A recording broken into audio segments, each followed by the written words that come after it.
maaga pa lang, nanginginig na ang ilaw ng lobby ng Viridian Tower sa lamig ng aircon at sa kislap ng mga salamin. Bawat hakbang ay may tunog.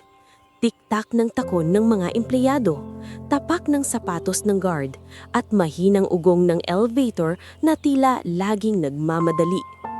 Si Lyra Montemayor, nakasuot ng simpleng gray blouse at itim na slacks na medyo kupas na sa kakalaba, ay nasa gilid ng reception desk.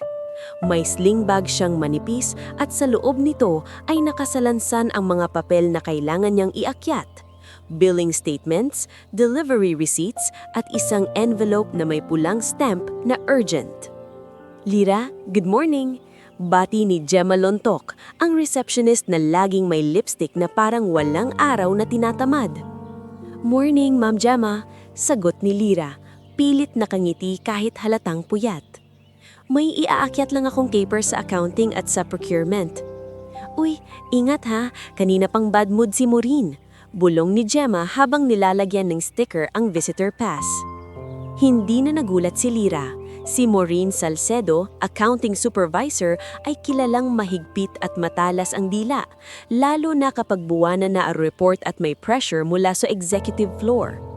Tumanggo si Lyra, saka lumingon sa malaking glass door ng lobby. Sa labas, may hamog pa sa hangin. Ang mga tao sa kalsada ay nagsisiksikan sa jeep at bus. Bawat isa may sariling dahilan kung bakit kailangan nilang pumasok. Doon niya unang nakita ang matanda.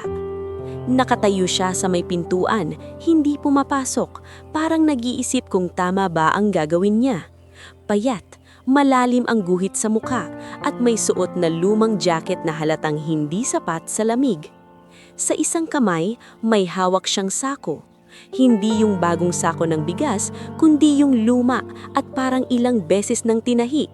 Sa kabilang kamay, may maliit na keypad phone na parang galing pa sa panahong hindi pa uso ang smartphone. Lumapit si guard Berto Dizon, matangkad at medyo ika-ika dahil sa lumang injury sa tuhod, pero magait ang mukha. Tay, bawal po dito magpalimos, mahinahong sabi ni Berto. Private building po ito. Hindi sumagot agad ang matanda. Pumikit siya na parang pinipigil ang kaba. Sa kadahan-dahan ng salita. Hindi po ako mamamalimos dito, iho. Kailangan ko lang po kausapin ng CEO. Napatigil si Lyra sa pag-aayos ng mga papel. CEO? Sa Viridian Tower, ang CEO ay si Gideon Rivas, isang pangalan na kahit hindi mo kilala personal, mararamdaman mo sa paggalaw ng buong building. Kapag umakyat ang mood niya, gumagaan ang paligid. Kapag bumigat ang loob niya, lahat sumisikip. Ano pong pangalan niyo, Tay? Tanong ni Berto, mas maingat ngayon. Eladio, sagot ng matanda. Eladio Marquez, pero tawagin niyo na lang akong Lado. May appointment po ba kayo? Kasi kung wala, hindi po kayo makakaakyat. Umiling si Tatang Lado.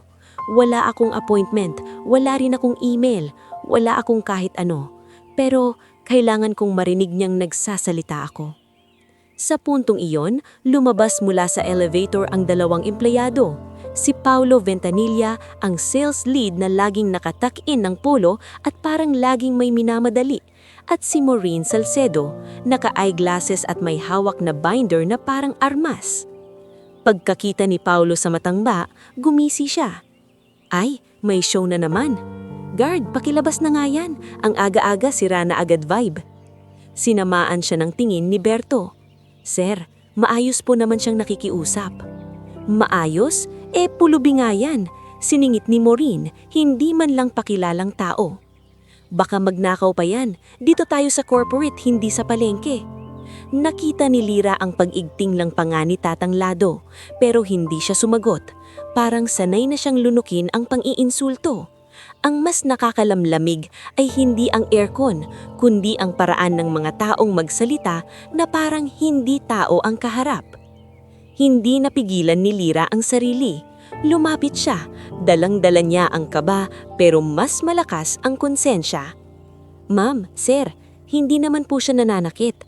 Baka may importanteng kailangan. Napalingon si Maureen at tinignan siya mula ulo hanggang paa. Ikaw na naman, Lyra. Messenger ka lang, huwag ka nang magmarunong. Tumigas ang lalamunan ni Lyra pero hindi siya umatras. Ma'am, tao rin po siya. Lyra? Singit ni Gemma mula sa desk. Halatang gusto siyang iligtas sa gulo. May deliveries ka pa, di ba? Tumanggo si Lyra, pero bago siya bumalik sa pila ng elevator, napansin niya ang kamay ni Tatang Lado. May sugat. Hindi bagong sugat na galing sa kalye, kundi parang lumang hiwa na paulit-ulit na bubuksan. Ganitong sugat ang nakikita niya sa mga karpintero o maintenance na laging humahawak ng bakal at kahoy. At saka may isa pang bagay. Sa bunganga ng sako, may sumisilip na sulok ng leather folder. Dark brown, may gasgas, pero may malinaw na tatak sa gilid. Ang lumang logo ng Viridian, yung unang versyon na hindi na ginagamit ngayon. Napakurap si Lyra. Paano napunta yon sa sako ng isang pulubi? Hindi niya pinilit alamin agad, pero may kumurot sa utak niya. Hindi ito ordinaryong pulubi na basta napadpad. Sa itaas, sa executive floor, ibang mundo. Ang elevator doors bumukas para kay Gideon Rivas na naka-slim fit suit, may relo na kumikintab kahit sa dilim ng hallway. Kasunod niya si Sabrina Quintanar, PR head, hawak ang tablet at mabilis magsalita. Sir, 9:30 yung dry run. 10:15 darating si Harlan Cho. Major UC already tightened the lobby protocol. Mabilis na report ni Sabrina. Si Gideon hindi man lang tumigil. Make sure walang aberya. Ayoko ng kahit anong kabastusan sa baba. Investor Day bukas. Lahat dapat perfect. Copy sir, sabi ni Sabrina. Also, Attorney Carwaga wants you to sign the revised closing memo. Later, sagot ni Gideon, sabay pasok sa opisina. Habang nasa ibang mundo ang executive floor, bumalik si Lyra sa trabaho. Umakyat siya sa accounting, inabot ang mga papers, at gaya ng hula ni Gemma, sinalubong siya ng malamig na tingin ni Maureen. Lyra, bakit late itong receipt? Alam mo bang pag na-delay ako ang sinisigawan? Singhal ni Maureen. Ma'am, kanina po. Walang kanina. Gawin mo trabaho mo. At huwag ka nang makialam sa lobby issues. Kung gusto mong maging hero, sa pelikula ka. Tahimik na lang si Lyra. Nilunok niya ang sagot dahil alam niyang kahit anong paliwanag, siya pa rin ang lalabas na mali. Pagbaba niya ulit sa lobby bandang tanghali, naroon pa rin si Tatang Lado. Nakaupo na sa may gilid sa tabi ng indoor plant. Pinapaalis siya ng 2 junior guard pero hindi siya lumalaban. Hawak pa rin niya ang sako, parang hawak niya ang natitirang dignidad. Lumapit si Lyra. Nagkunwaring nag-aabot ng delivery sa reception para hindi mapansin. Tay, bakit po kayo nandito? Ang lamig, tsaka baka mapahamak kayo. Tumingala si Tatang Lado. Sa mata niya, may pagod na hindi mo basta mahihiram sa iba. Iha, hindi ako aalis hanggat hindi ko siya nakakausap. Si CEO Gideon po? Tanong ni Lyra. Imiling si Tatang Lado. Hindi Gideon man o kung sinong nasa taas. Kailangan ko lang marinig ang sagot sa tawag. Yun lang. Pag narinig niya, matatapos din to. Napalunok si Lyra. Tawag po? Tumanggo ang matanda. May kailangan akong iparinig sa kanya. Isang boses. Hindi na nagtanong pa si Lyra. Imbes, inilabas niya ang maliit na bottled water na baon niya. Tay, eto po.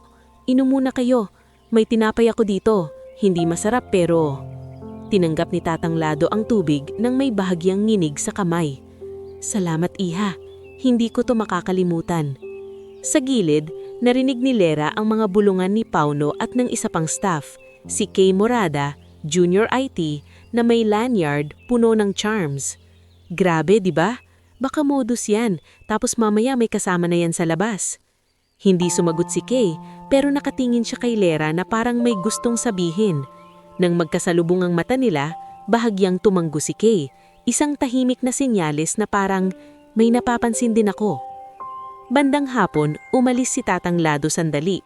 Pinilit siyang palabasin ni Major Rodan UC na bumaba mismo sa lobby kasama ang 2 malalaking security personnel. Ang presence ni Major UC, kahit hindi sumisigaw, ay parang pader. Sir, he's been here since morning, report ng guard. Tinignan ni Major UC si Tatang Lado na parang bagay lang. Sa labas, ngayon. And if he comes back, record his face. "Major," mahinang sabi ni Lira. Hindi niya alam kung saan siya humuhugot ng lakas. Hindi naman po siya nanggugulo, nag-aantay lang. Lumapit si Major Yusi sa kanya at dahan-dahang bumaba ang boses, mas nakakatakot. "Miss Montemayor, work within your lane. If you want to keep your job, don't make this your cause." Nanlamig si Lira pero pinili niyang yumuko. "Opo, Major." Umalis si Tatang Lado, ngunit bago siya tuluyang lumabas ng glass doors, lumingon siya kay Lira. Hindi siya ngumiti pero may kapirasong panata sa mukha niya, parang sinisabing babalik siya. Nang lumuwag ang labi, bumalik si Lira sa gilid ng indoor plant kung saan nakaupo kanina si Tatang Lado. Doon, may napansin siyang maliit na hibla ng papel na naiwan, parang punit na tape o label. Kinuha niya, tinignan, at halos hindi na mabasa. Pero may 2 letra siyang nakita. VR. Viridian Rivas o Viridian Records o kung anuman, pero sapat para lalo siyang kabahan. Gabi na nang matapos ang shift ni Lira. Lumabas siya ng building na pagod ang mga paa, pero mas pagod ang dibdib. Sa kalsada, naghintay siya ng jeep pa uwi, hawak ang sling bag na parang kalasag. Pagdating niya sa maliit nilang inuupahan, sinalubong siya ng amoy ng lugaw. Si Nico, 19, payat at halatang nagpipigil din ng pagod, ang nagluluto. "Ate, kumain ka na," sabi ni Nico. "May extra egg ako, binigay ni Aling Sioni sa bakery." Sa sala, nakahiga si Ramon, ang ama nila. Nakapikit pero gising ang diwa. Mahina ang boses pero pilit matatag. "Lira, kumusta sa trabaho?" Umupo si Lira sa tabi niya. "Okay lang tay, kaya pa." "Hindi ka ba napapagod?" tanong ni Ramon, halatang alam na alam ang bigat sa balikat mang anak. Huminga si Lira ng malalim. "Napapagod po, pero kailangan." Hindi niya sinabi ang tungkol kay Tatang Lado. Hindi niya kayang dagdagan pa ang worry ng pamilya niya. Pero habang kumakain siya ng lugaw, paulit-ulit sa isip niya ang sako, ang sugat sa kamay, ang leather folder na may lumang tatak at yung sinabi ng matanda. Isang tawag, isang boses, isang bagay na magpapabago ng lahat. At sa unang gabi na iyon, bago siya makatulog, naramdaman ni Lira na hindi lang ito tungkol sa isang pulubi na humihingi ng tulong. Parang may nakatagong kasaysayan na pilit bumabalik sa Viridian Tower at sa gitna ng lahat, siya ang hindi inaasahang makakakita ng unang piraso ng katotohanan. Kinabukasan, nagising si Lira na parang may bato sa dibdib. Kahit hindi niya sinabi sa kanila, dala pa rin niya sa isip ang sako ni Tatang Lado, ang lumang tatak sa leather folder at ang kakaibang paninindigan sa mata ng matanda. Pero may mas mabigat pang bumungad sa kanya bago siya tuluyang makabangon, ang text message na nag-pop sa luma niyang phone. "Dialysis payment due today 5 p.m. Sender, clinic billing." Naupo si Lira sa gilid ng kama, humigpit ang hawak sa telepono. Sa kabilang kwarto, naririnig niya si Nico na nagbibihis para pumasok sa bakery at si Ramon na mahinang umuubo. "Ate, aalis na ako," sigaw ni Nico mula sa pinto. "May early delivery daw today." "Ingatan mo sarili mo," sabi ni Lira. Pilit pinapantay ang boses. "Kumain ka ha." Masikaw. Tapos nagsara na ang pinto. Lumapit si Lira kay Ramon.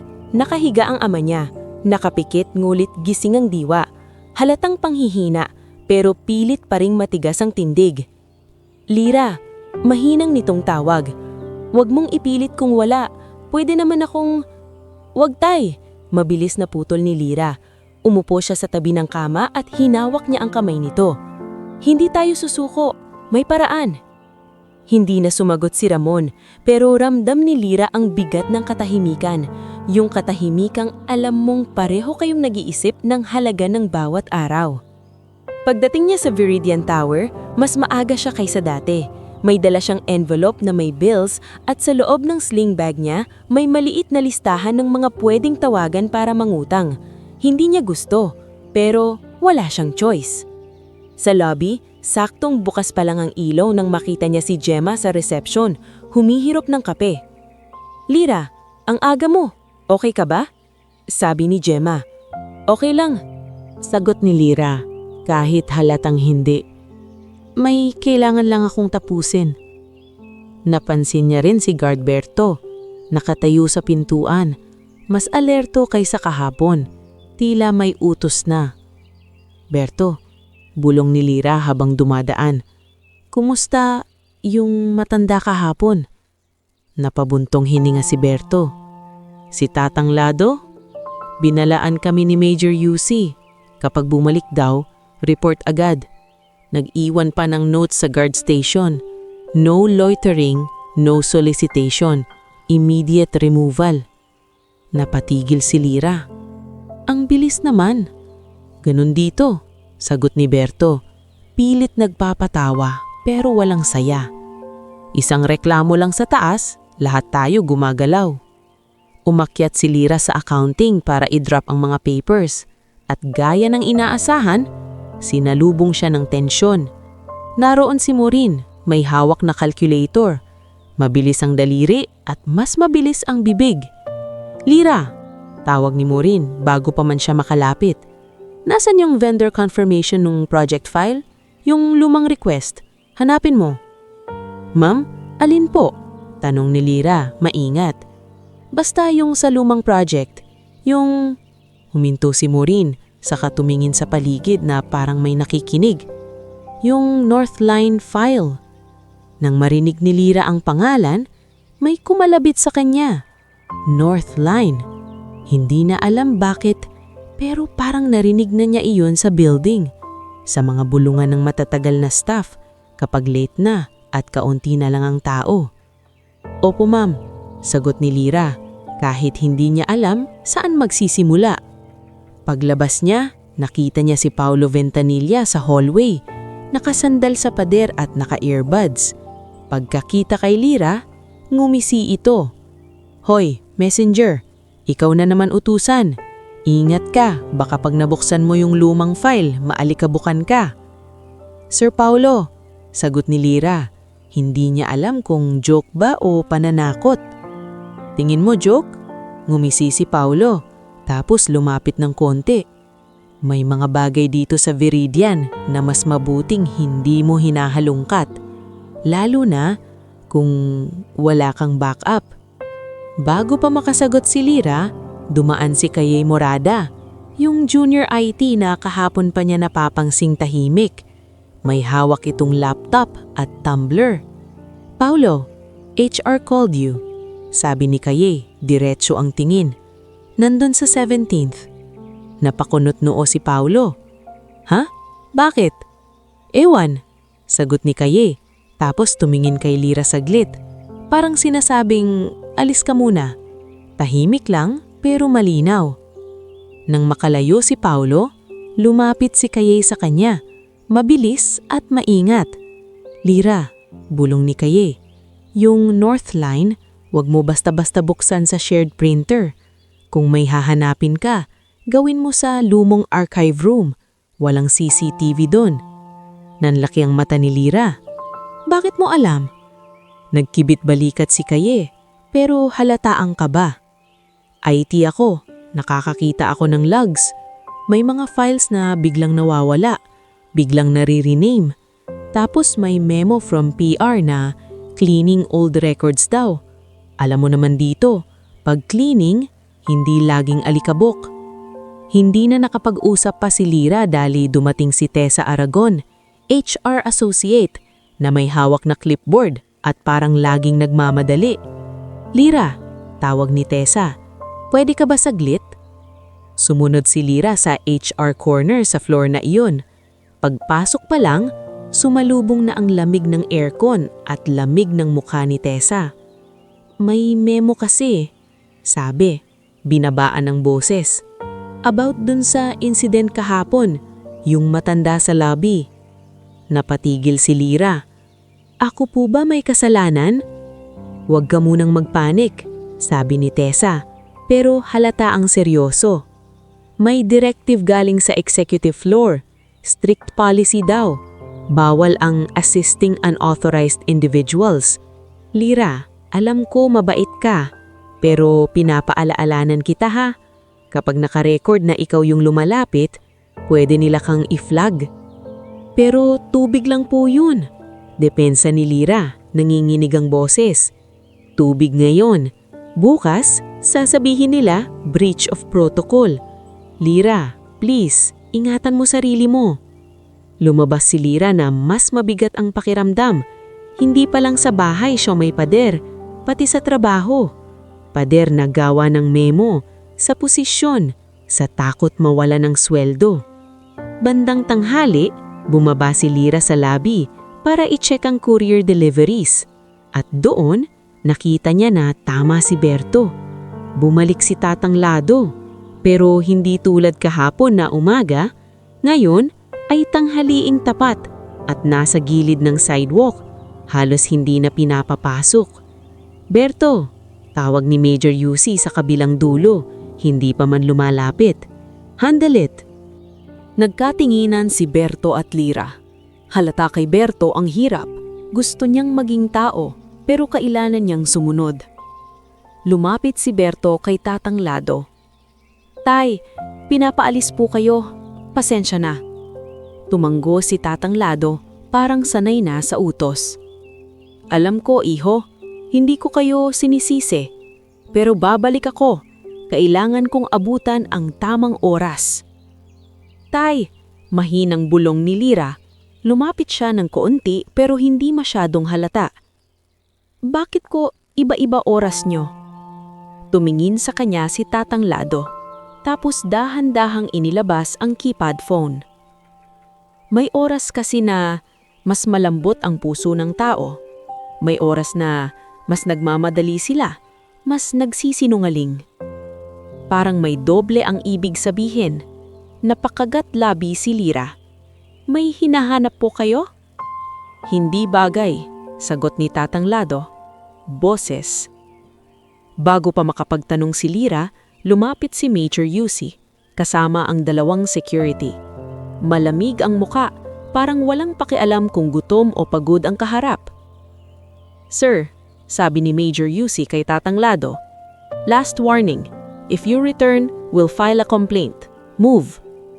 Hindi lumaban ang matanda, ngunit bago siya umalis, napatingin siya sa building, parang nagbibilang ng taon sa bawat palapag. Pag-alis ni Tatang Lado, bumalik si Lira sa trabaho, pero naghalo-halo na sa isip niya ang lahat.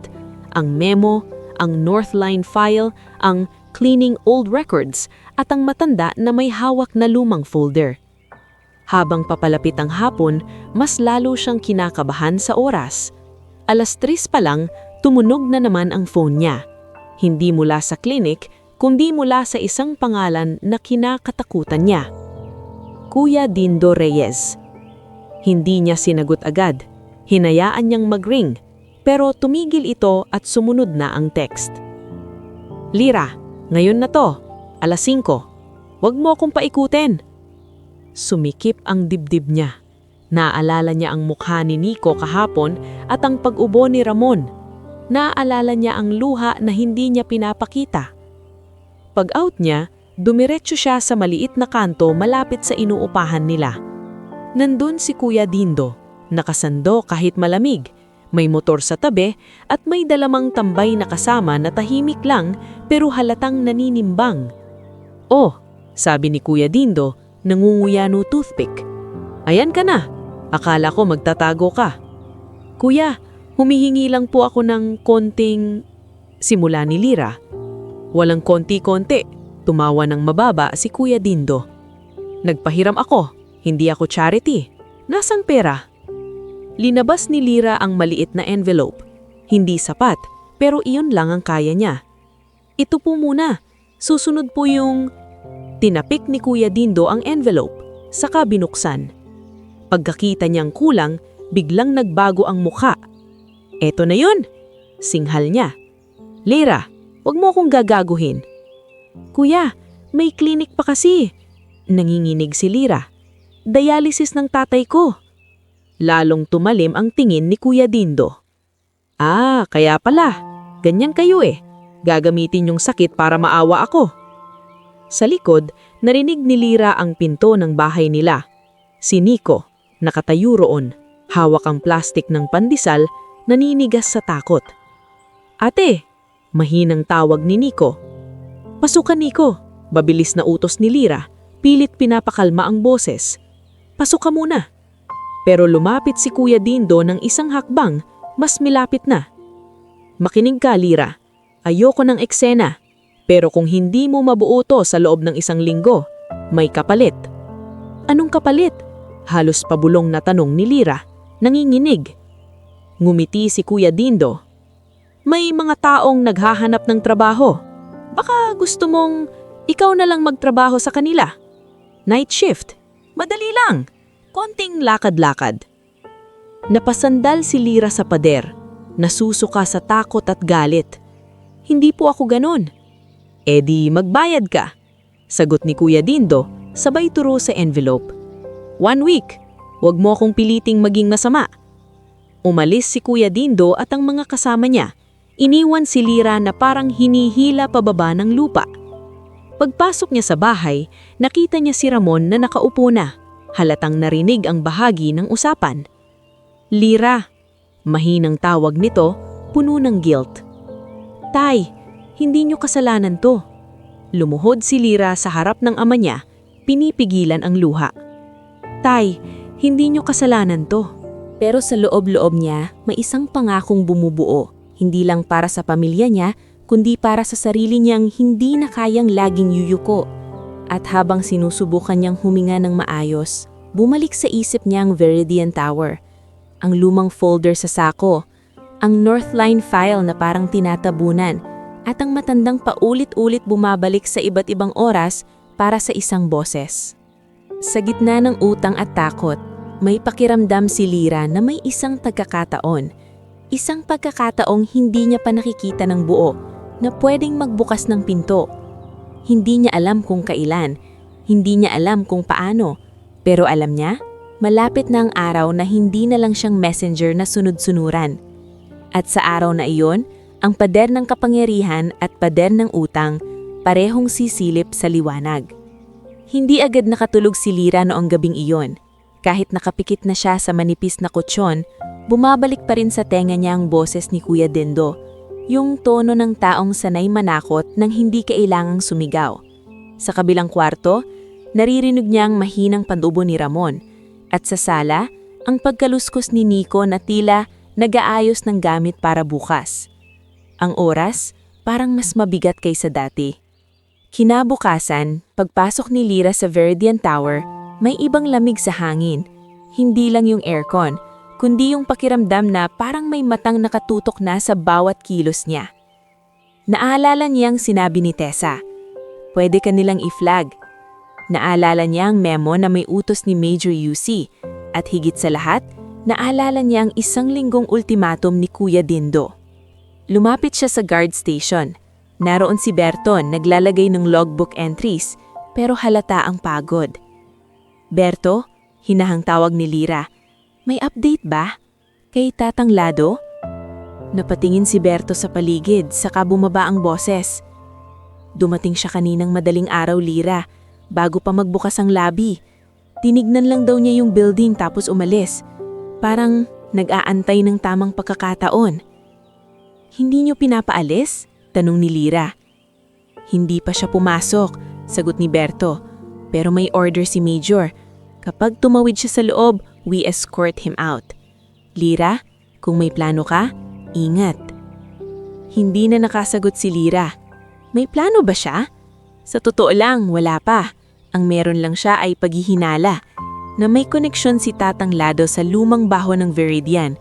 At kung tama siya, maaring iyon ang tanging pwedeng maging pihit para mabago ang takbo ng buhay nila. Umakyat siya sa floors na may errands, pero hindi niya maiwasang sumilip sa mga sulok na dati hindi niya pinapansin. Sa mga hallways, may mga framed photos ng founder, si Severino o Nino Rivas. Nakangiting hawak ang ribbon-cutting scissors. May mga plaques na Integrity Award at Corporate Excellence. Pero sa pagtingin ni Lira mayon, parang may halong panloloko ang mga salitang iyon. Bandang 10:00, tinawag siya ni Maureen sa accounting area. Lira, matalas ang boses. Nasaan yung Northline Archive documents? Hindi pa rin lumalabas sa system. Hanapin mo sa lumang archive room sa 12th. Napatigil si Lira. Ma'am, anong kailangan niyo po doon? Hindi mo trabaho ang magtanong. Basta hanapin mo. At wag mo nang ipapadaan sa IT. Alam mo naman, maraming nagkakalat ng maling impormasyon ngayon. Nang marinig niyang maling impormasyon, parang may sumikot kay Lira. Lalong tumibay ang hinala niya, na may itinatago talaga. Opo ma'am, sagot niya, sabay hawak sa listahan ng mga file codes na ibinigay ni Maureen. Paglabas niya sa floor, naroon si Kay sa may IT corner. Kunyari, nag-aayos ng cable. Nang padaan si Lira, bigla siyang tinawag. Archive room? Bulong ni Kay, parang nabasa ang isip. Tumanggo si Lira. Pinahanap ni Maureen. Huminga ng malalim si Kay. Okay, makinig ka. Doon sa archive room, may lumang cabinet na may sticker na Northline Close Out. Pero may mga folder na nakatape, parang sinelyuhan. Huwag mong bubuksan lahat. Piliin mo lang yung may reference code na NL17. Yun yung laging binubura sa logs. Bakit mo alam lahat to? Tanong ni Lira, hindi na maitago. Umangat ang kilay ni Kay. Kasi kapatid ko dating analyst dito. Umalis siya. Bigla. Ayaw niyang pag-usapan. Basta Lira, kung may makita ka, huwag kang mag-isa. Bago pa makasagot si Lira, dumating si Tessa sa hallway. May hawak na memo. Lira, tawag ni Tessa. Mas mababa ang boses kesa dati. May note ulit from exec. Pinapaalalahanan lahat, lalo na yung nasa lobby operations. Strict compliance. Napatigil si Lira. Tessa, ako ba talaga target? Nagkibit balikat si Tessa pero may awa sa mata. Hindi ko pwedeng sabihin pero may napapansin sila. Lira, please. Alam kong mabuti ka, pero yung sistema dito, hindi mabuti. Hindi na sumagot si Lira. Sapat na yung babala. Tanghali nang makarating siya sa 12th floor archive room, isang lugar na bihira pasukin ng mga tao. Amoy papel na luma at alikabok. May isang ilaw na flickering at sa sulok may lumang electric fan na hindi na gumagana. Sa pintuan, may signage na Authorized Personnel Only. Pumasok si Lira. Hawak ang listahan. Binuksan niya ang unang cabinet. Puro old invoices. Pangalawa, project proposals. Pangatlo, doon niya nakita ang sticker na sinasabi ni Kay, Northline Close Out. Lumunok siya. Dahan-dahan niyang binuksan ng drawer. Nandun ang mga folder. Makakapal, may mga faded tabs. May inang folder na may tape sa gilid, parang may nagmamadaling magselyo. Pinili niya ang folder na may code NL17. Pagkabukas niya, may lumang memo sa unang page. Hindi niya binasa lahat, pero may mga pangalan siyang nasilayan. Attorney Vance Quiroga, Sabrina Quintanar, at isang pirma na parang G. Rivas. May petsa, ilang taon na ang nakalipas. At may isa pang detalye na bumaliktad ang sikmura niya. Sa gilid ng memo, may handwritten note, parang sulat ng taong sanay magbilang at mag-ayos, na nakasulat, Severino, not informed. Napatigil si Lira. Ibig sabihin, may ginawa sila ng hindi alam ng founder? Bumalik sa isip niya ang lumang photo ni Severino sa hallway, ang ngiting puno ng pangako.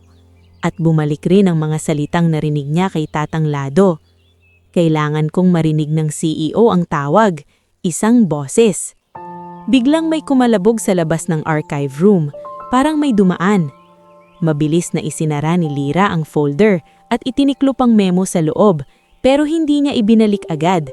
Sa halip, kinuha niya ang phone niya at mabilis na kinuhanan ng litrato ang unang page at yung handwritten note. Nanginginig ang kamay niya. Sa labas, narinig niya ang boses ni Maureen, papalapit. Lira, nandyan ka ba? Ang tagal mo. Nanlaki ang mata ni Lira. Paano nalaman ni Maureen na nandito siya? Wala naman dapat siyang kasama.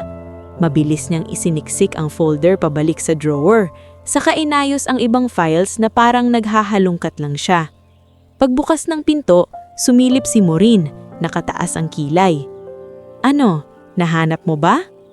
Opo ma'am, sagot ni Lyra, pilit kalmado. Pero marami po kasi, inaayos ko lang. Huwag mo nang ayusin, hindi yan trabaho mo, putol ni Maureen, tapos lumapit at tumingin sa cabinet. Asan yung NL-17? Sumikip ang dibdib ni Lyra. Ma'am, andyan lang po sa loob. Kunin mo, utos ni Maureen. Inabot ni Lyra ang folder, pero bago niya ibigay, napansin niyang dumulas ang tingin ni Maureen sa kamay niya, parang may hinahanap na bakas kung may tinago siya. Kailangan ko to ngayon, sabi ni Maureen, sabay hatak sa folder. At Lyra, huwag kang mag-iisip ng kung ano-ano. Maraming nawawala ng trabaho dito. Mabilis. Hindi na nakasagot si Lyra. Pinanood niya lang si Maureen na umalis, dala ang folder na parang wala lang. Sa balik niya sa lobby, hindi mapakali ang dibdib niya. Ang isang litrato sa phone niya, pakiramdam niya parang granada na hindi pa sumusabog. Hindi niya alam kanino ibibigay. Hindi niya alam paano ito gagamitin. Pero alam niyang kung mali ang galaw niya, hindi lang trabaho niya ang mawawala, pati pamilya niya, lalo na't may utang siya kay Kuya Dindo. Sa cafeteria, umupo si Lyra sa isang sulok, hindi halos kumakain. Lumapit si Chef Ramil Puno, bitbit ang maliit na mangkok ng supas. Lyra, kumain ka, mahinang sabi ni Chef Ramil. Salamat po, sagot ni Lyra, pilit ngumiti. Umupo rin sa tapat niya si Kay, parang sinadya. Nakuha mo? Hindi sumagot si Lyra agad. Tumingin siya sa paligid, saka bahagyang tumanggo. May nakita ko, may note. Anong note? Bulong ni Kay. Severino not informed. Sagot ni Lyra, halos hindi marinig. Nag-iba ang mukha ni Kaye. Okay, mas malaking bagay yan. Anong ibig sabihin? Tanong ni Lyra, nanginginig. Huminga si Kaye. Ibig sabihin, may ginawa silang tinakpan. At kung si Severino yung founder, may dahilan kung bakit may matandang bumabalik dito. Bago pa sila makapagsalita pa, dumaan si Paolo kasama ang dalawang sales staff, nagtatawanan. Nang makita niya si Lyra, tumigil siya at yumuko ng konti, parang nanunuya. Uy, Lyra, hindi ka ba dapat nagde-deliver? O nag-a-archive ka na rin ngayon? Sabi ni Paolo, malakas para marinig ng iba. Napatingin ng ilang tao, naramdaman ni Lyra ang init sa mukha. Sir, trabaho ko po, sagot ni Lyra, pilit steady. Oo nga pala, sabi ni Paolo, ngumisi. Basta ingat ka, kasi minsan pag masyado kang curious, napapahamak. Tumawa ang mga kasama niya tapos umalis. Nang hapon, lumabas si Lyra sandali para bumili ng murang gamot ni Ramon. Sa labas ng building sa may gilid ng sidewalk, nakita niya ulit si Tatang Lado. Pero ngayon hindi siya nakatayo. Nakaupo siya sa bangketa, hawak ang sako, at halatang mas nanghihina. Lumapit si Lyra kahit nanginginig siya ng takot na baka may nakatingin. Tay, okay lang po ba kayo? Tumingala si Tatang Lado. Nandyan ka pa rin, iha. Opo, sagot ni Lyra, kasi hindi ko kayong kayang pabayaan. Tumanggo ang matanda, sa kadahan-dahang inilabas ang leather folder mula sa sako, pero hindi niya ibinigay, ipinakita lang niya ang gilid. Kilala mo to? Tanong ni Tatang Lado. Napatigil si Lyra. Veridian, lumang logo po. Hindi ako pulubi noon. Naghihintay lang ako na yon na marinig nila ang boses na ayaw nilang marinig. Boses ni Severino? Bulong ni Lyra. Hindi niya alam bakit iyon ang lumabas sa bibig niya. Sandaling tumahimik si Tatang Lado. Tapos tumingin siya kay Lyra na parang sinusukat kung mapagkakatiwalaan. Hindi mo pa dapat alam ang pangalan niyan, sabi niya. Pero kung alam mo, ibig sabihin, malapit ka na rin sa katotohanan. Gusto sanang magtanong ni Lyra pero biglang may sigaw mula sa pintuan. Miss Montemayor! Paglingon niya, si Major UC. Nakatingin siya kay Lyra at sa mukha niya walang awa. Inside! Now! Utos ni Major UC. And you? Tumuro siya kay Tatang Lado. Leave! Nanginginig si Lyra pero tumayo siya. Bago siya pumasok, mabilis siyang tumingin kay Tatang Lado. Ang matanda, kahit pinapaalis, hindi nagmamadali. Parang alam niya na bawat pagtulak sa kanya palayo ay lalo lang magpapalapit sa sandaling hinahanap niya. Sa loob ng lobby, hinila ni Major Yusi si Lira sa gilid, malayo sa reception. "Akala ko ba malinaw?" Malamig na sabi ni Major Yusi. "One more time and you're done." "Major," halos pabulong na sagot ni Lira, nangingilid ang luha. "Tubig lang po." "Wala akong pakialam," putol ni Major Yusi. "Hindi charity ang building na to, and if you keep crossing the line, you'll bring trouble to your family." Nanlamig si Lira sa huling linya. Paano niya alam ang tungkol sa pamilya niya? Umuwi si Lira ng gabing yon na parang may dalawang kamay na nakasakal sa dibdib niya. Isang kamay ang utang, isang kamay ang kapangyarihan. Pero sa gitna ng takot, may hawak siyang maliit na sandata, litrato ng memo at ang kumpirmasyon na tama ang hinala niya. At higit sa lahat, may isang taong matanda na patuloy na bumabalik. Hindi para mamalimos, kung hindi para ibalik ang katotohanang matagal nilang tinabunan. Kinabukasan, parang mas mabigat ang pag-ikot ng araw. Hindi dahil sa pagod lang, kung hindi dahil alam ni Lira na may nakatingin na sa kanya. Yung banta ni Major Yusi na darating sa pamilya mo ay hindi lang simpleng pananakot, parang babala na alam nilang kaya nilang tuparin. Pero kahit ganun, kailangan pa rin niyang pumasok. Kailangan pa rin niyang huminga sa ritmong hindi siya ang gumagawa. Pagdating niya sa Viridian Tower, siksik ang lobby. May mga tao na nakasuit, may bitbit na laptop bags, at may mga badge na hindi pang ordinaryong empleyado. Nagpalit ng dekorasyon ng reception. May standing banner na may nakasulat, "Viridian, Trust, Growth, Future." May mga bulaklak sa gilid at may bagong carpet runner papunta sa elevator. "Anong meron?" Tanong ni Lira kay Gemma habang naglalagay siya ng courier slip sa tray. "Investor prep," sagot ni Gemma. Halatang stressed pero pilit ngumingiti.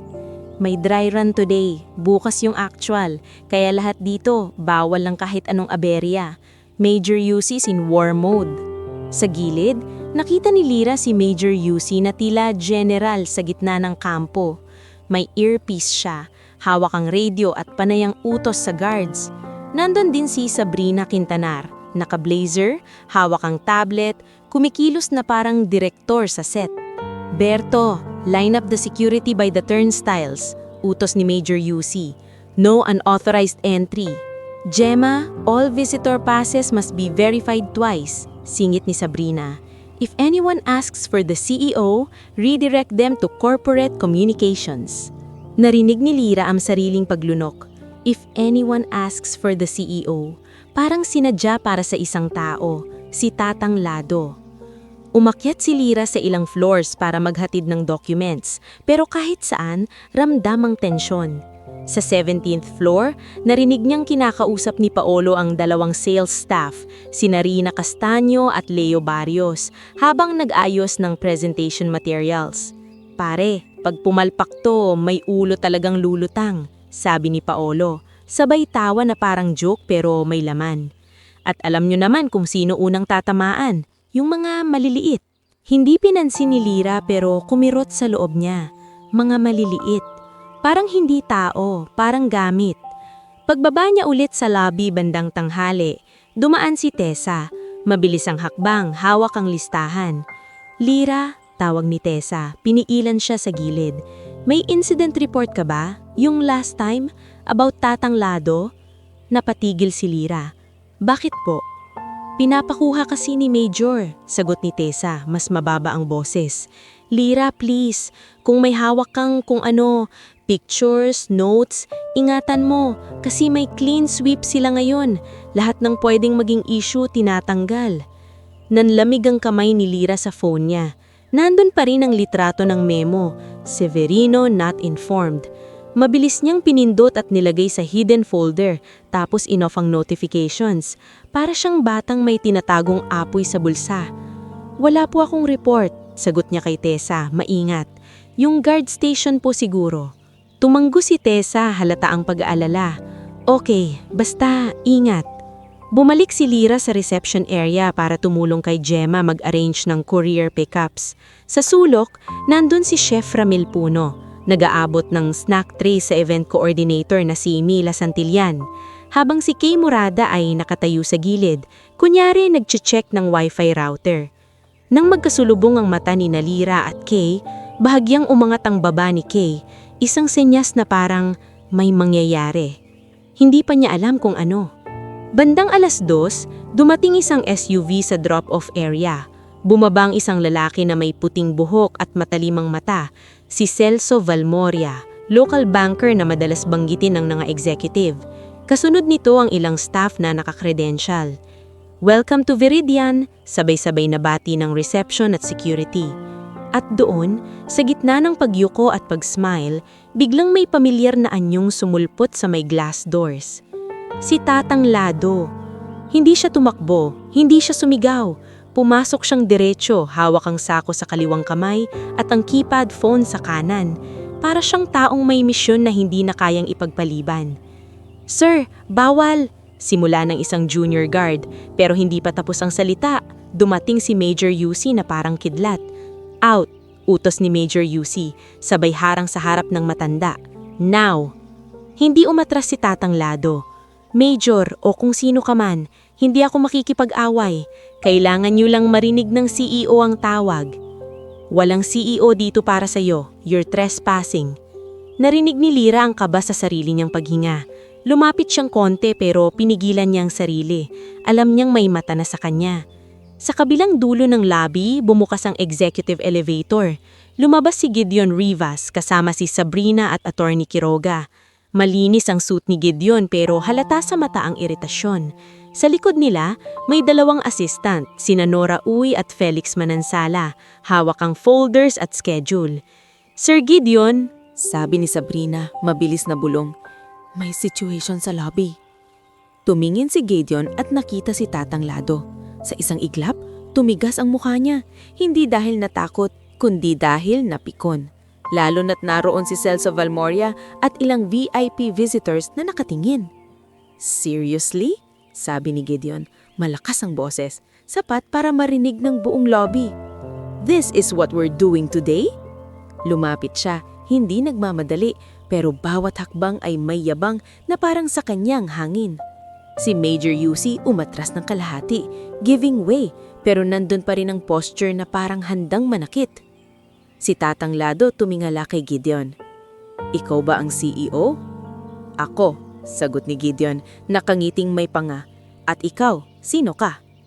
Eladio Marquez, sagot ng matanda. Pero Tatang Lado na lang, nandito ako para humingi ng tulong at para marinig mo ang tawag. Tulong? Gideon laughed under his breath. Sa araw ng investor prep, sa harap ng mga bisita ko, magpapalimos ka? Hindi ako, simula ni Tatang Lado pero hindi siya pinatapos. Alam mo, sabi ni Gideon, lumakas ang boses, ang daming problema ng mundo. Hindi ko responsibilidad lahat ng pulubi na papasok dito. Sa gilid, nakita ni Lyra si Gemma na napapikit, si Berto na napahigpit ang hawak sa baton, at si Chef Ramil na tumigil sa pag-aayos ng trays. Tay, mahinang bulong ni Lyra sa sarili. Wag. Pero si Tatang Lado, imbis na umatras, inilabas ang keypad phone at hinawakan sa harap ng dibdib. Hindi ako pulubi lang, may dala akong katotohanan. Kailangan mo lang marinig ang boses. Narinig ni Gideon ang salitang katotohanan at tila lalo siyang nainis. Lumingon siya kay Sabrina na parang, handle this. Pero si Sabrina naputla ng bahagya, parang may naaalala. Sir, bulong ni Sabrina, maybe we should move this upstairs? Upstairs? Snapped Gideon. No, I want this over. Lumapit si Gideon kay Tatang Lado, halos dikit na ang distansya, parang gusto niyang durugin sa presensya pa lang. Sige nga, sabi niya, sabay turo sa phone. Tawagan mo kahit sinong gusto mo. Nagkatinginan ng mga tao. Ang ilang VIP visitors nagbulungan. Si Celso Valmoria nagtaas ng kilay, parang nanonood ng esena na ayaw niya pero hindi niya mapigilan. Si Tatang Lado tumango, hindi sa pagsunod, kundi sa paninindigan. Dahan-dahan niyang pinindot ang keypad. Parang kabisado ang number, parang matagal nang nakaukit sa daliri niya. Bago pa mag-ring, biglang humakbang si Major Yusi, parang gustong piginan. Pero si Gideon, tinaas ang kamay. "Let him," sabi ni Gideon sarcastic. "I want everyone to see this." Tumunog ang ring. 1, 2. Tahimik ang lobby. Maging ang aircon parang humina ang ugong. Sa third ring, may sumagot. Una, static. Tapos isang boses, malalim, matanda, ngulit matatag. Boses na parang minsang nag-utos sa buong Viridian. "Eladio, nasaan ka na?" Sa salitang iyon, nanigas si Gideon. Hindi na siya nakangisi, hindi na siya nakatingin sa matanda na parang basura. Para siyang taong binuhusan ng yelo sa batok.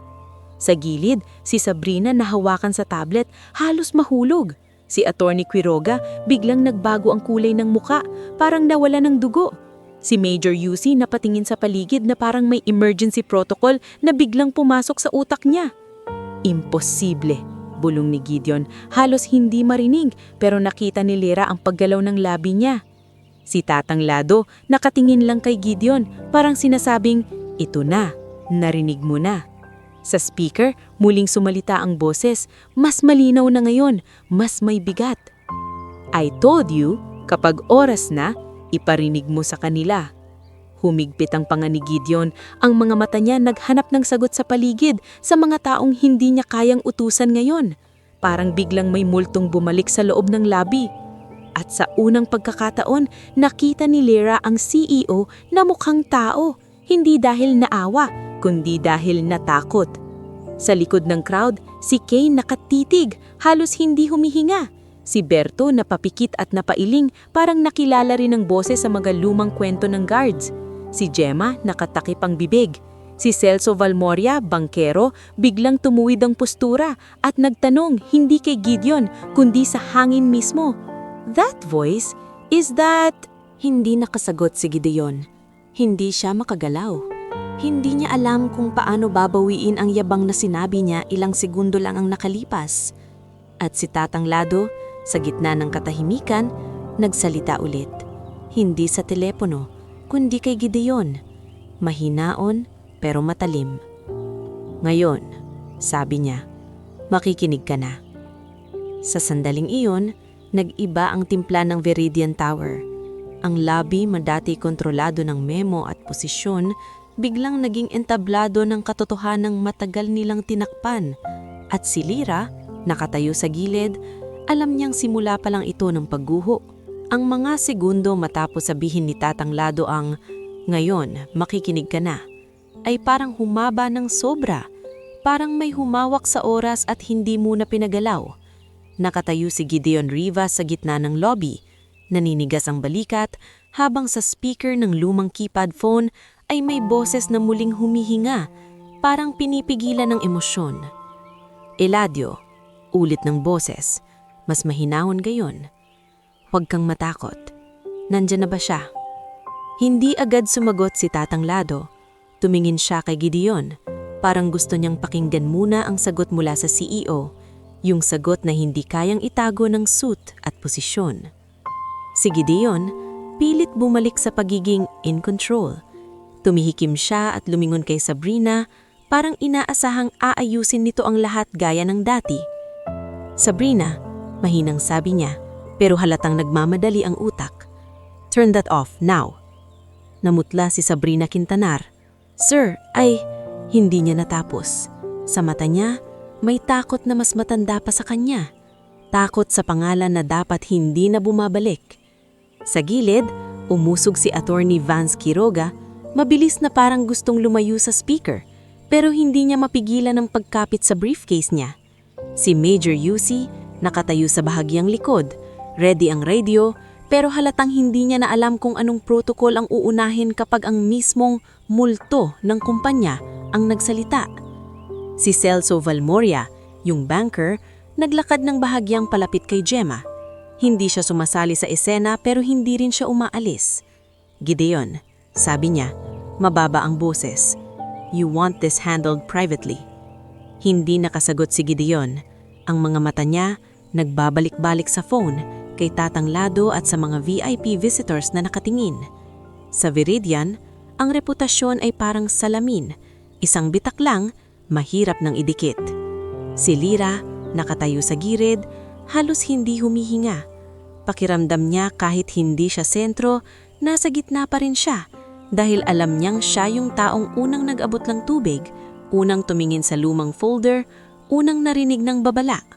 At ngayon, ang lahat ay nagaganap sa harap niya. Ang katotohanang matagal na niyang nararamdaman, biglang humihinga na. Dahan-dahan nagsalita si Tatang Lado sa telepono. Narito siya, sir. Narinig na niya. May bahagyang katahimikan, tapos ang boses sa speaker ay naging mas matigas. Hindi galit, pero may bigat ng otoridad na hindi nabubura ng taon. Gideon, sabi ng boses. Malinaw ang pangalan. Bring Eladio upstairs, conference room, now. Parang may pumutok sa loob ni Gideon. Ang utos na iyon, kahit boses lang sa telepono ay tunog ng isang taong sanay mag-utos at sinusunod ng buong building. Who is this? Pilit na sagot ni Gideon. Halatang nag-aaksayan ng lakas para magmukhang matapang. Stunt! Tumawa ng mahina ang boses sa speaker pero hindi nakakatawa. Stunt? If it's a stunt, then you have nothing to hide. Bring him upstairs. Sumikip ang panga ni Gideon. Gusto niyang sumigaw pero hindi niya magawa. Ang dami ng mata, ang dami ng saksi. Sa wakas, tumanggi siya. Hindi dahil gusto niya, kundi dahil wala siyang ibang galaw na hindi magmumukhang duwag. Fine, sabi niya, pilit mahinaon. Major, escort him. Si Major Yusi parang nagdalawang isip. Una at huling beses na nakita ni Lyra ang security chief na nag-aalinlangan. Sir, sabi ni Major Yusi kay Gideon, we should clear the floor. Do it, utos ni Gideon mabilis. Sabrina, get everyone out of the lobby. Gemma, control the visitors. Nagalaw muli ang lobby. Ang mga tao nag-uunahan sa bulungan. Si Gemma, nanininig pa rin, pero pinilit ang professional smile. Ladies and gentlemen, sabi niya, we'll be moving the meeting upstairs. Please follow Miss Santillan for refreshments. Si Mila Santillan, event coordinator. Halos natataranta pero kumikilos. Si Chef Ramil, kahit gulat, mabilis nag-utos sa kitchen team. Sa gilid, si Kaye nagtatype sa phone, parang nagsisave ng oras at detalye. Habang inaakyat si Tatang Lado ng security escort, napatingin siya kay Lyra. Hindi siya ngumiti, pero may tingin ng pasasalamat. Yung pasasalamat na hindi kailangan ng salita. Si Lyra, sa isang iglap, nagdesisyon. Hindi siya pwedeng maiwan sa baba na parang wala siyang alam. Hindi para makichismis, kundi dahil may hawak siyang litrato ng memo at may banta sa pamilya niya. Kailangan niyang marinig kung ano ang susunod. Sinundan niya ang grupo, hindi halata, parang normal na staff na may errand. Sumabay siya sa elevator line na papuntang executive floor, kasama sina Nora Uy at Felix Manansala na halatang hindi rin makahinga sa tensyon. Pagbukas ng elevator, sumalubong ang malinis na carpet at tahimik na hallway ng executive floor. Isang katahimikan na parang tinatago ang lahat ng sikreto. Sa dulo, may glass conference room na may frosted letters, Riva's Boardroom. Doon sila pumasok.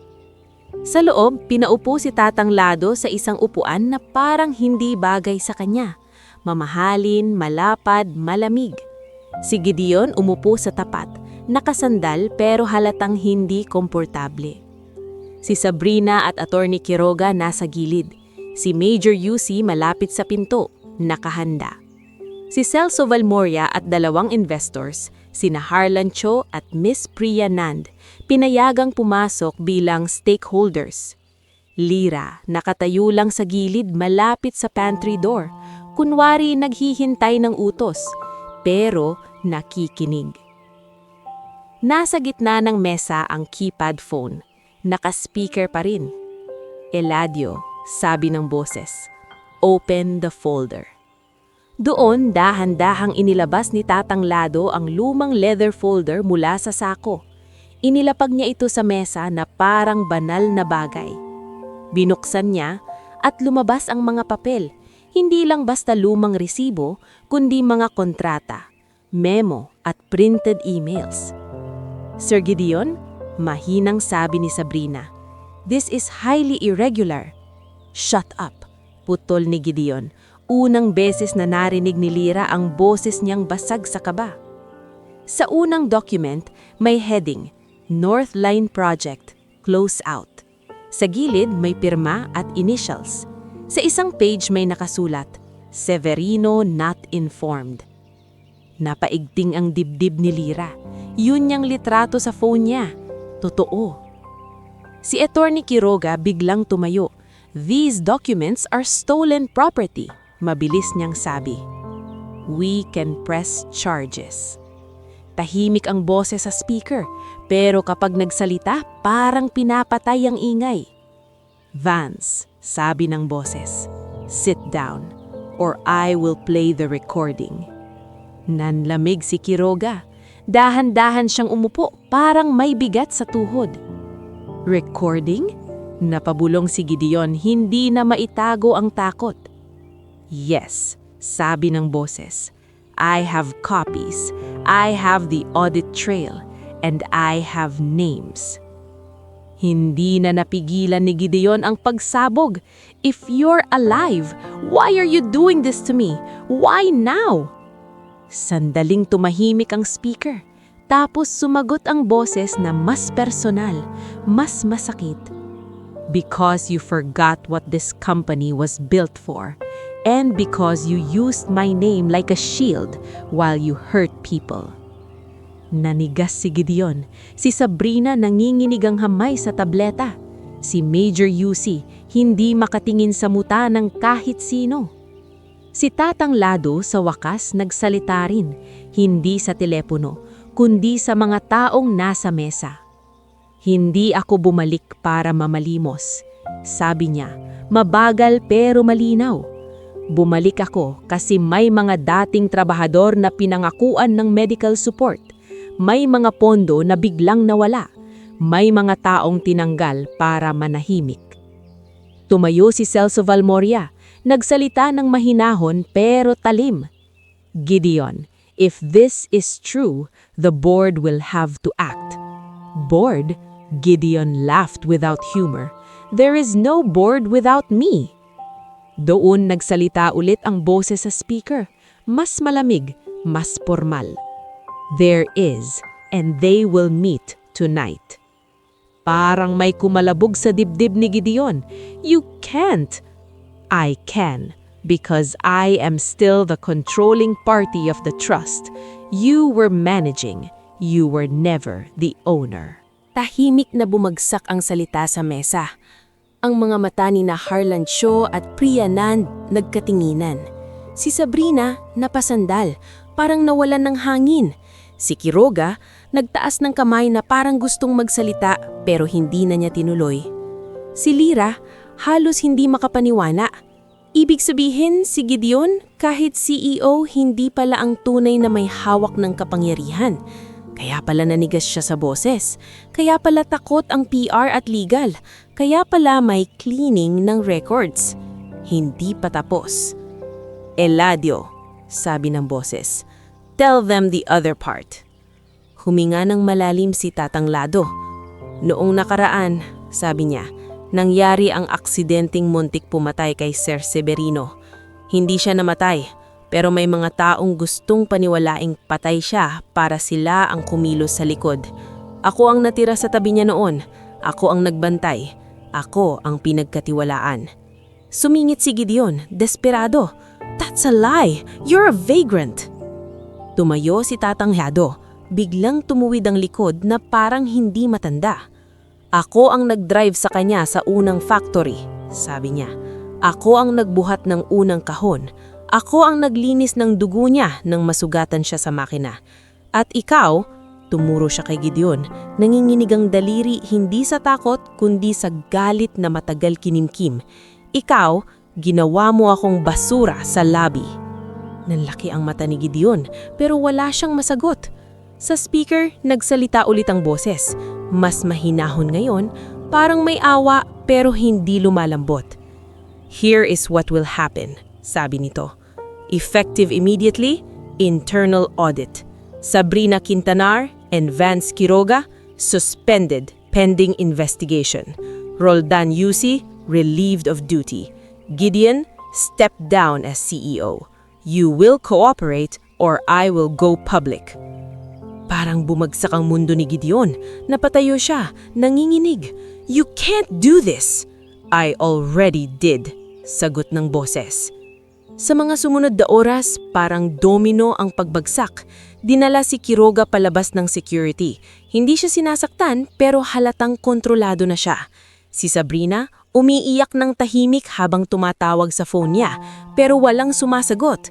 Si Major Yusi, unang beses na nakayuko, para bang biglang nawala ang uniform niyang nagbibigay lakas. Si Gideon, naiwan sa upuan, halos hindi na CEO, isang taong nahuli sa sariling kasinungalingan. At si Lyra, hindi pa rin siya lumalapit, pero naramdaman niyang may kakaibang pag-ikot ng kapalaran. Kasi habang nagkakagulo, lumapit si Nora Uy sa kanya at mahinang sinabi, Miss Montemayor, may message po para sa inyo. Para sa akin? Gulat na tanong ni Lyra. Tumanggu si Nora at itinuro ang speakerphone. Lyra Montemayor, sabi ng boses. At doon lalo siyang nanigas. Paano niya nalaman ang pangalan niya? Yes, sir. Mahina niyang sagot. Halos hindi marinig. Thank you, sabi ng boses. Simple pero mabigat. Eladio told me you gave him water when others didn't. I remember people like you. Meet my assistant tomorrow. We will fix your father's dialysis and we will fix what this company forgot. Nang marinig ni Lyra ang dialysis, parang lumuwag ang dibdib niya at sabay bumagsak ang luha na matagal niyang kinukulong. Hindi niya alam kung paano magpapasalamat. Hindi niya alam kung paano tatanggapin. Pero bago pa siya makapagsalita, pumasok si Tessa sa conference room, halatang galing sa HR emergency meeting. Nakita niya si Lyra at mabilis lumapit. Lyra, buyong ni Tessa, umumi ka muna. I'll file a protective note. At tungkol kay Kuya Dindo, hinto siya. Parang kinain ng salita. May paraan na tayo para mapigilan yan. Nanlaki ang mata ni Lyra. Paano nyo? Later, sabi ni Tessa. Safe ka na ngayon, pero kailangan mo pa rin maging matalino. Kinabukasan, iba na ang hangin sa Viridian Tower. May memo na nakapost sa lobby, hindi galing kay Major UC, kundi galing sa Office of the Founder. May bagong security protocol, respectful handling of visitors, no harassment, report with empathy. Ang mga guards, kabilang si Berto, parang nakahinga. Si Gideon hindi na nakikita sa executive elevator. May kumalat sa floors, step down, audit, suspension. Si Paulo biglang tahimik, hindi na nagbibida. Si Maureen halos hindi makatingin kay Lyra, parang natatakot na bumalik ang mga papel na pinatago niya. At sa bahay ni Lyra, ng araw na yon, dumating ang tawag mula sa klinik. Hindi na payment due, kundi confirmation. Miss Montemayor, sabi ng billing staff sa phone, your father's dialysis has been covered under a corporate assistance program, effective immediately. Napaupo si Lyra sa sahig, hawak ang phone, umiiyak.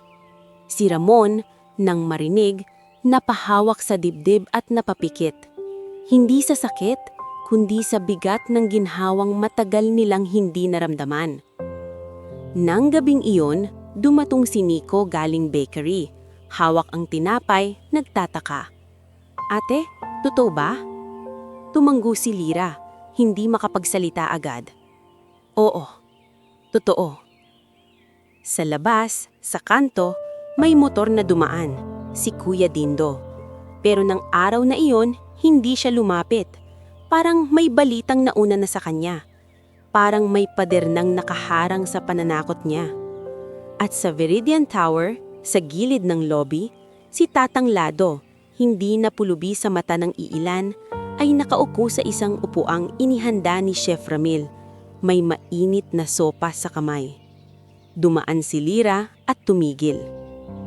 Tay, Mahina niyang sabi. Salamat po. Tumingin si Tatang Lado sa kanya at sa unang pagkakataon, bahagya siyang ngumiti. Hindi mo ako dapat pasalamatan, Iha, sabi niya. Ikaw ang nagpaalala sa kanila kung paano maging tao. Sa likod ng lahat ng bulo, audit at pagbagsak ng mga kontrabida, may isang bagay na nanatiling malinaw kay Lyra. Matapos mangyari ang nasa title, hindi na bumalik ang mundo sa dati. Umusad ang panahon, umusad ang buhay, at sa wakas, may simula ng pag-angat na hindi na kailangang nakatago sa luha at utang.